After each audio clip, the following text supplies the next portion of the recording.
بسم اللہ الرحمن الرحیم. In the name of Allah, the Beneficent. غیبت ایک اہم بیماری ہے جس کا ہم سب شکار ہیں۔ حضرت ابو ہریرہ رضی اللہ عنہ سے روایت ہے کہ رسول اللہ صلی اللہ علیہ وسلم نے فرمایا، کیا تم جانتے ہو کہ غیبت کیا ہے؟ انہوں نے عرض کی، اللہ اور اس کا رسول ہی بہتر جانتے ہیں۔ آپ صلی اللہ علیہ وسلم نے فرمایا، تیرا ایسی چیز کے ساتھ اپنے بھائی کا ذکر کرنا جسے وہ ناپسند کرتا ہے۔ دریافت کیا گیا، بتلائیے، اگر جو میں کہہ رہا ہوں وہ میرے بھائی میں موجود ہو تو؟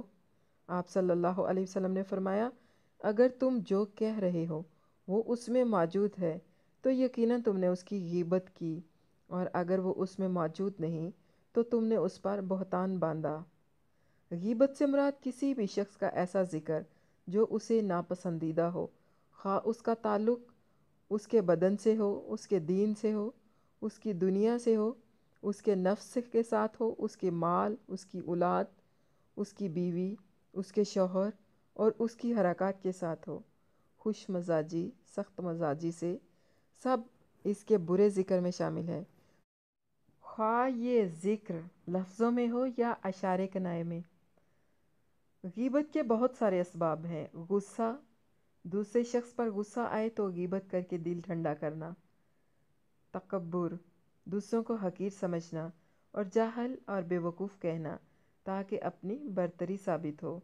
مذاق اڑانا، دوسروں کا مذاق اڑانا اور نقل اتارنا تاکہ لوگ محفوظ ہوں اور میں نمایاں ہو جاؤں۔ حسد، دل کا حسد جو کسی کی دولت، مرتبے اور نعمتوں سے ہوتا ہے، غیبت کی شکل میں نکلتا ہے۔ بغض، کسی شخص کے لیے پالی گئی نفرت کے اظہار کے لیے۔ کینہ، کسی کی غلطی کو اپنے دل میں بٹھا لینا اور چڑھ کر اس کی برائیاں کرنا۔ لوگوں کا ڈر، مجلس میں مروت کے طور پر لوگوں کی خوشنودی کے لیے غیبت میں شریک ہونا۔ اگر ہم کسی کی غیبت کرتے ہیں تو یقیناً ہم میں یہ برائیاں موجود ہیں۔ جب تک ہم اپنے آپ کو غیبت کرنے والا نہیں سمجھیں گے تب تک اس گناہ میں مبتلا رہیں گے۔ اس آئینے میں اپنا احتساب کریں، دوسروں کو نہ پرکھیں۔ غیبت کی مختلف اقسام جو ہیں قرآن کریم کی مختلف صورتوں کی مختلف آیات کے اندر موجود ہیں۔ سورۃ مجادلہ کی آیت نمبر 9 اور 10 میں، سورۃ مومن کی آیت نمبر 19 میں، سورۃ قاف کی آیت نمبر 16، 17 اور 18 میں، سورۃ احزاب کی آیت نمبر 70 میں، سورۃ فرقان کی آیت نمبر 63 میں، سورۃ ہمزہ کی آیت نمبر 1 میں، سورۃ نساء کی آیت نمبر 48 میں، سورۃ الحجرات کی آیت نمبر 11 اور 12 میں، اسی طرح سورۃ بنی اسرائیل کی آیت نمبر 36 اور 53 میں۔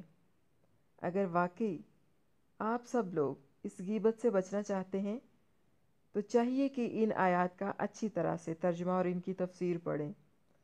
غیبت کی ممانعت کے بارے میں بھی بہت ساری حدیث مبارکہ موجود ہیں۔ اللہ کے رسول صلی اللہ علیہ وسلم نے فرمایا، جس رات معراج میں مجھے اوپر لے جایا گیا تو وہاں میرا گزر ایسے لوگوں پر ہوا جو اپنے ناخنوں سے اپنے چہرے نوچ رہے تھے۔ میں نے جبرائیل علیہ السلام سے پوچھا، یہ کون لوگ ہیں؟ انہوں نے کہا، یہ وہ لوگ ہیں جو لوگوں کا گوشت کھاتے تھے اور لوگوں کی آبرو پر حملہ کیا کرتے تھے۔ اور پھر غیبت کے بہت سارے نقصانات ہیں۔ ان سے فساد پیدا ہوتا ہے، باہمی نا اتفاقیاں پیدا ہوتی ہیں، نیکیاں ضائع ہو جاتی ہیں، دوسروں کے گناہوں کا بوجھ تحفے کے طور پر ملتا ہے، اللہ کی ناراضگی کا سبب بنتا ہے۔ سخت عذاب کی وعید ہے اس کے لیے۔ یہ گناہ کبیرہ ہے۔ ہر ایک سے دل برا رہتا ہے، گھر کا ماحول خراب ہو جاتا ہے، اللہ کی رحمت سے دوری ہوتی ہے، لوگوں کی نظروں میں اپنی عزت کھونا، قطع رحمی کا سبب ہے یہ۔ اور سب سے اہم بات، جس کی غیبت کی گئی اگر اس نے معاف نہ کیا تو اللہ تعالیٰ بھی معاف نہیں کریں گے۔ غیبت کا فائدہ صرف زبان کا چسکا ہے، زبان کا چٹخارا ہے۔ کیا اتنے نقصانات کے باوجود ہم اس چسکے کو چھوڑ نہیں سکتے؟ لوگوں سے لوگوں کی باتیں کرنا چھوڑیں گے تو اس بیماری سے جان چھڑوا سکیں گے۔ اب غیبت کا علاج کیا ہے؟ سب سے پہلے اعتراف کرنا۔ سب سے پہلے یہ اعتراف کیجئے کہ میرے اندر غیبت کی عادت موجود ہے اور مجھے اس کی اصلاح کرنی ہے۔